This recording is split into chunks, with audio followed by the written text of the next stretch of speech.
ఎందుకు కాంగ్రెస్ టీపీసీసీ అధికార ప్రతినిధి చనగాని దయాకర్ ఆధ్వర్యంలో ఓయూ ఆర్ట్స్ కళాశాల వద్ద సీఎం రేవంత్ రెడ్డి చిత్రపటానికి పాలాభిషేకం నిర్వహించారు.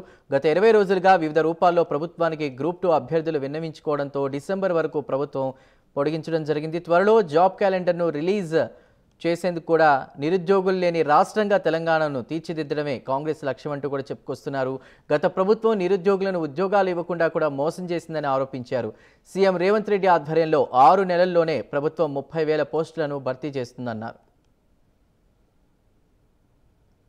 నమస్కారం. దాదాపు 20 రోజులుగా డిఎస్సి అభ్యర్థులు, గ్రూప్ 2 అభ్యర్థులు, గ్రూప్ 3 అభ్యర్థులు వివిధ రూపాల్లో ప్రభుత్వానికి విజ్ఞప్తుల రూపంలో, నిరసన రూపంలో ప్రభుత్వానికి తెలియజేశారు.